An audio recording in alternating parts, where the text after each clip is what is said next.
नमस्कार,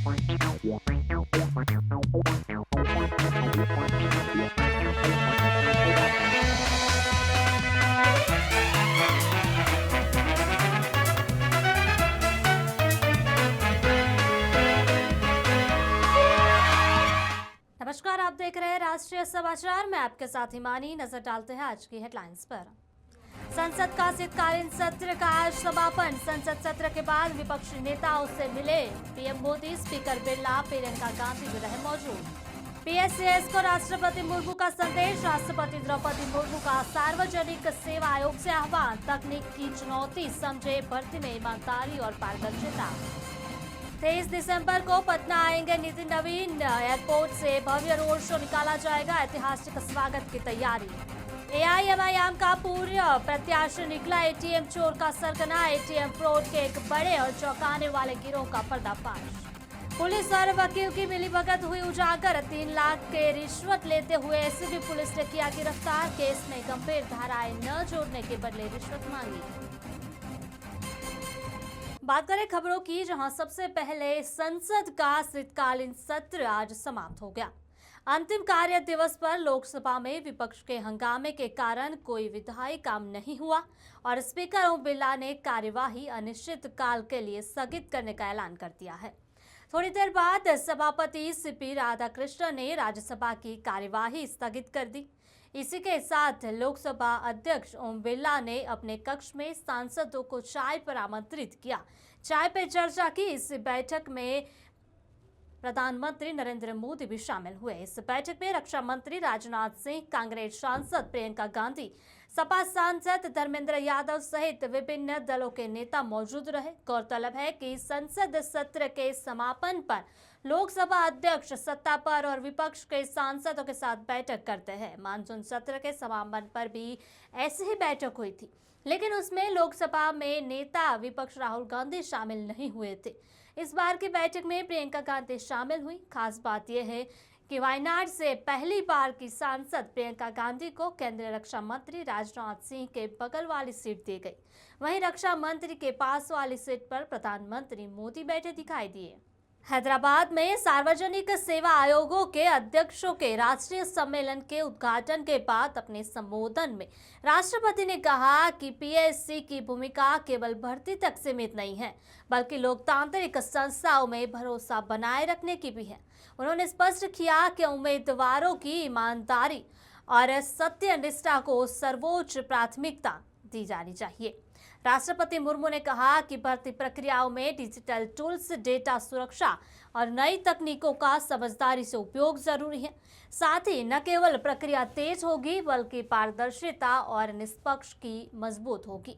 राष्ट्रपति द्रौपदी मुर्मू ने सार्वजनिक सेवा आयोगों से आह्वान किया है कि वे तेजी से बदलती तकनीक से जुड़ी चुनौतियों का पहले से अनुमान लगाएं। पारदर्शिता, विश्वसनीयता व ईमानदारी को अपनी चयन प्रक्रिया का मूल आधार बनाएं।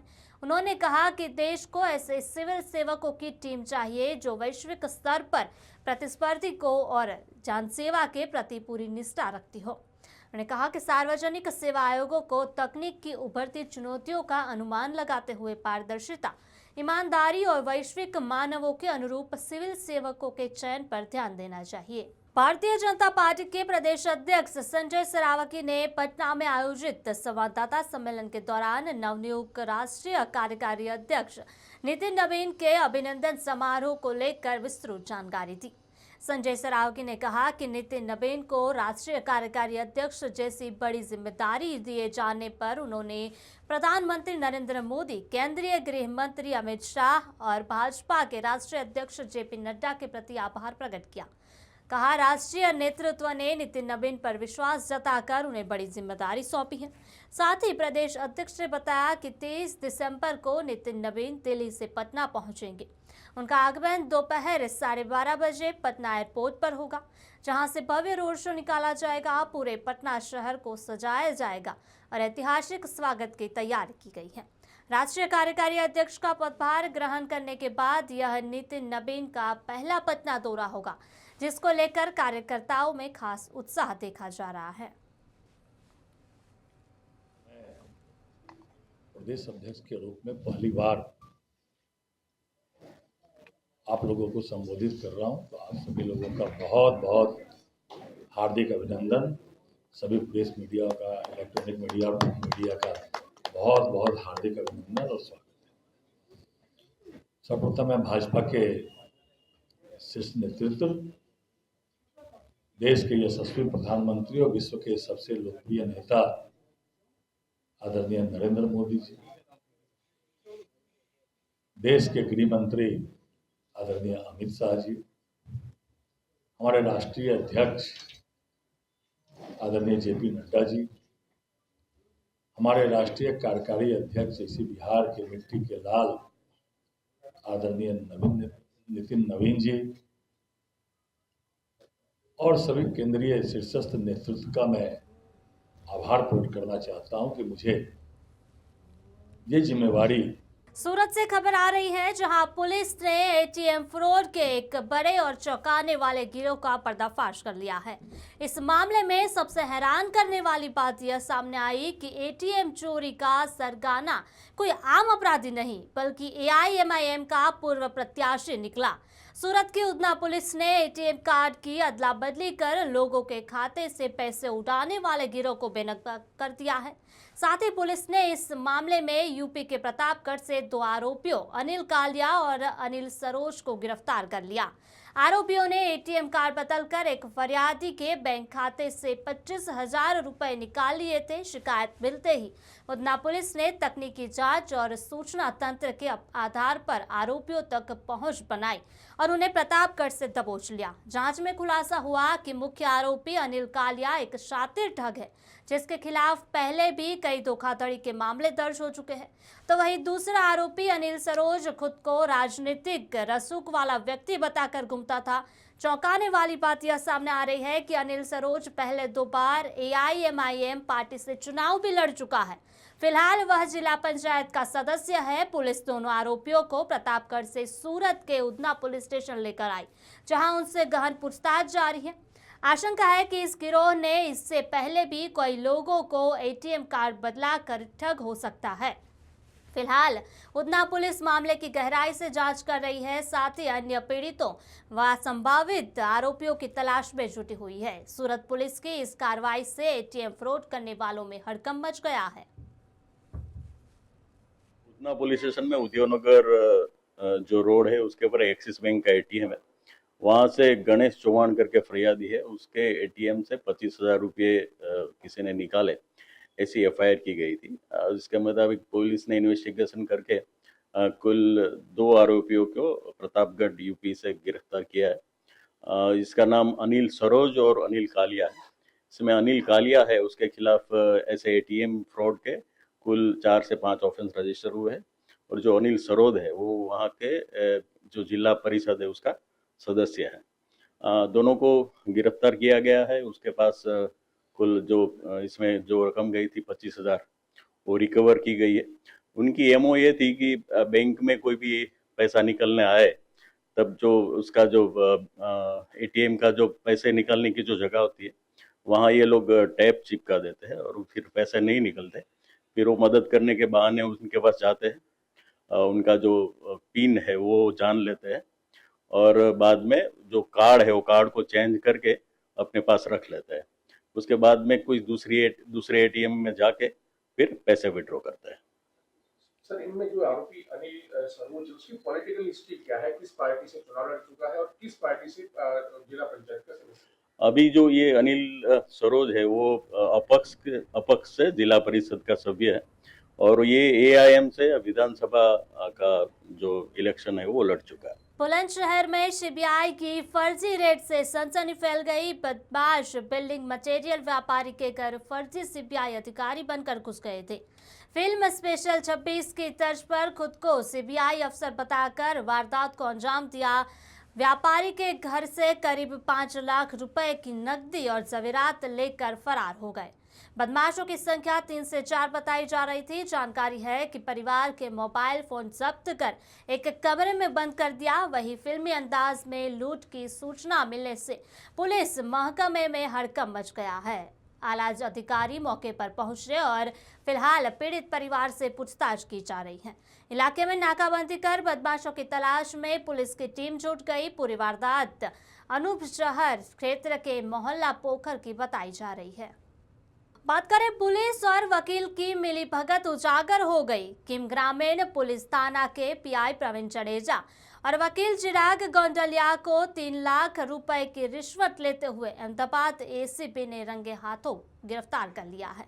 आरोप है कि केस में गंभीर धाराएं न जोड़ने वाले बदले में रिश्वत मांगी थी। सूरत के एसीबी के अधिकारी ने बात करते हुए बताया कि पुलिस इंस्पेक्टर और वकील 3 लाख का रिश्वत लेते हुए एसीबी पुलिस ने उन्हें गिरफ्तार कर लिया है। उन्होंने बताया कि इस केस में कार्रवाई से राहत देने और धाराएं न जोड़ने के बदले पीआई प्रवीण जडेजा ने 10 लाख रुपए की रिश्वत की मांग की थी।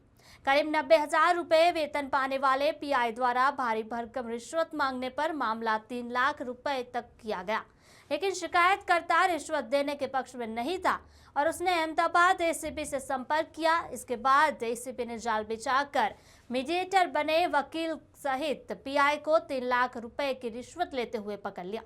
फिलहाल मामले की आगे की जांच सूरत क्राइम ब्रांच को सौंपी गई है। समस्तीपुर में करीब 10 से 13 किलोमीटर की रफ्तार से हवा चल रही है, जिससे कनकनी बढ़ गई। कोहरे की वजह से विजिबिलिटी करीब 100 मीटर है। वहीं ठंड के कारण लोग घरों के दुबके नजर आ रहे हैं। सड़कों पर गाड़ियों की रफ्तार थमसी गई है। स्कूल कोचिंग जाने वाले बच्चों को काफी परेशानियों का सामना करना पड़ रहा है। वहीं सामने नगर निगम हो या जिला प्रशासन की तरफ से शहर से लेकर गांव तक कहीं भी इस कड़ाके की ठंड में अलाव की व्यवस्था नहीं की गई है। मौसम विभाग ने लोगों को सुबह और रात के समय सावधानी बरतने की सलाह दी है। वाहन चलाते समय फॉग लाइट का इस्तेमाल करें। जरूरी न हो तो लंबी यात्रा से बचें। बच्चों और बुजुर्गों को ठंड से बचाने के लिए गर्म कपड़े पहनने की भी सलाह दी गई है। बात करें उत्तर प्रदेश के मुख्यमंत्री योगी आदित्यनाथ ने नशीले कोरिन कफ सिरप तस्करी मामले में पहली बार खुलकर बयान दिया। उन्होंने हर माफिया के संबंध समाजवादी पार्टी से होने की बात कहकर एक अलग ही एंगल दे दिया है। दरअसल कफ सिरप मामले में विपक्षी दल के नेता का सामने आ रहा है। जहां बात करें हमलावर है इस मामले में समाजवादी पार्टी अध्यक्ष अखिलेश यादव योगी सरकार को घेरते दिख रहे हैं। वहीं इस पूरे विवाद में अब सीएम योगी आदित्यनाथ का बयान सामने आया। आदित्यनाथ ने मीडिया से बातचीत करते हुए साफ कहा कि इस पूरे मामले में राज्य सरकार ने सख्त कार्रवाई की है। पुलिस ने एनडीपीसी एक्ट के तहत बड़े स्तर पर गिरफ्तारियां की। उन्होंने आरोप लगाया कि इस अवैध तस्करी और माफिया नेटवर्क के तार समाजवादी पार्टी से जुड़े हैं। योगी ने कहा कि कोई और छिपी हुई बात नहीं है कि प्रदेश में सक्रिय हर माफिया के संबंध समाजवादी पार्टी से सामने आते जा रहे हैं। उन्होंने कहा कि कफ सिरप केस में जिन लोगों को एसटीएफ ने गिरफ्तार किया है उनके रिश्ते समाजवादी पार्टी से उजागर हुए हैं। आगे जांच में भी सपा से जुड़े और नाम सामने आएंगे। मुख्यमंत्री ने दावा किया कि इस मामले में अभियुक्तों की नजदीकियां सपा प्रमुख से पाई गई है। पैसों के लेन देन से जुड़े तथ्य भी जांच में सामने आएंगे। प्रारंभिक जांच में सामने आया है कि उससे जुड़े हुए जिन अभियुक्तों को एसटीएफ या यूपी पुलिस की कार्रवाई में पकड़ा गया है, उनके कुछ संबंध समाजवादी पार्टी से सामने आए हैं और समाजवादी पार्टी जो अपने कार्य के अनुरूप जिसका जो बदनाम हो चुकी है और पहले से कुख्यात है, इस पूरे मामले में भी उसकी संलिप्तता आएगी। चूंकि एसआईटी एक राज्य स्तर की एसआईटी इस पूरे मामले की निगरानी कर रही है, जिसमें यूपी पुलिस, एफएसडीए, इनसे जुड़े हुए सभी अधिकारी मौजूद हैं।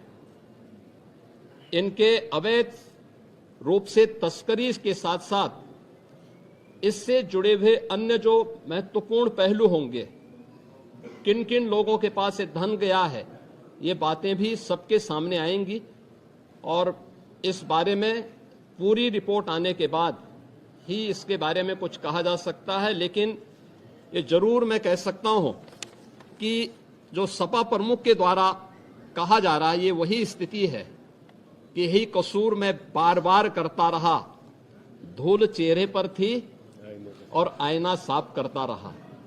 यानी फोटो इनकी है उन माफियाओं के साथ, तो स्वाभाविक रूप से अवैध लेन देन में भी संलिप्तता कहीं ना कहीं सामने आएगी।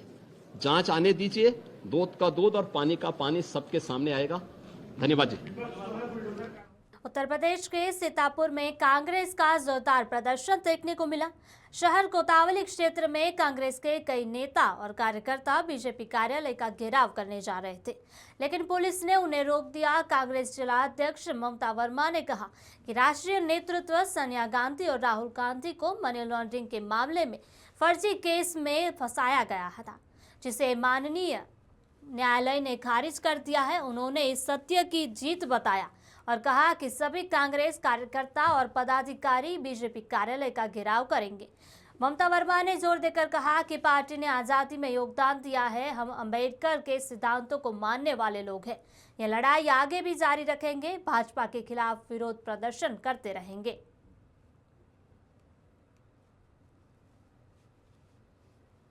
अभी हाल ही में माननीय न्यायालय द्वारा, माननीय अदालत द्वारा ईडी के द्वारा जो फर्जी मुकदमे जो जिस तरीके से हमारे शीर्ष नेतृत्व सोनिया गांधी जी, राहुल गांधी जी को जिन मामलों में जो है वो किया गया था, झूठे आरोप में इनको फंसाया गया था मनी लॉन्ड्रिंग के केस में, इस चीज़ को माननीय न्यायालय द्वारा इस चीज़ को खारिज किया गया है। और ये हमारी जो है एक बहुत बड़ी जीत है, ये सत्य की जीत है। हम सभी कांग्रेस परिवार के लोग, जितने भी पदाधिकारी गण हैं, कार्यकर्ता गण हैं, इस मामले को लेकर जो है आज भाजपा कार्यालय का घेराव करने जा रहे हैं, क्योंकि हम सभी लोग लड़ने में विश्वास रखते हैं। हम कांग्रेस के लोग हैं। जब हम लोगों ने आज़ादी में अपने योगदान दिया, हमारी पार्टी ने आज़ादी में अपना योगदान दिया है, पार्टी के लोगों ने, हम लोग जो है अपने गांधी जी की विचारधारा को मानने वाले लोग हैं। डांग जिला साइबर क्राइम टीम ने करोड़ों की साइबर धोखाधड़ी में शामिल सूरत के 2 लोगों को गिरफ्तार कर लिया। उनके खिलाफ कार्रवाई की जा रही है। उन्होंने शिकायतकर्ता को अच्छे मुनाफे का लालच देकर निवेश करने के लिए प्रेरित किया गया था। साइबर क्राइम पुलिस स्टेशन की टीम ने तकनीकी सूत्रों का पता लगाकर तकनीकी विश्लेषण की मदद से आरोपियों तक पहुंच बनाई। साथ ही आरोपियों ने साइबर धोखाधड़ी की रकम सूरत से दुबई USDT में ट्रांसफर की थी। पुलिस ने आरोपी गौरव सवजीभाई काकरिया और चेतन भाई गंगानी को गिरफ्तार कर उनके खिलाफ आगे की कार्रवाई की जा रही है। कटिहार के फलका थाना क्षेत्र में हुई गोलीबारी कांड के एक फरार अभियुक्त को पुलिस ने गिरफ्तार कर लिया है। साथ ही SDPO सदर रंजन कुमार सिंह ने प्रेस कॉन्फ्रेंस में बताया कि सूचना के आधार पर कोरा थाना क्षेत्र में छापेमारी कर गौरव कुमार झा को हथियार के साथ पकड़ा गया। उन्होंने बताया कि 10 नवंबर 2025 को ग्राम फुलडोबी मशहूरी टोला में विनोद सिंह के घर पर हुई अंधाधुंध फायरिंग में उनकी पुत्री गंभीर रूप से घायल हुई थी। गिरफ्तार अभियुक्त की निशानदेही पर घटना में प्रयुक्त एक देशी कट्टा भी बरामद किया गया। उन्होंने बताया कि आरोपी का आपराधिक इतिहास रहा है और अन्य फरार आरोपियों की गिरफ्तारी के लिए पुलिस की छापेमारी लगातार जारी है।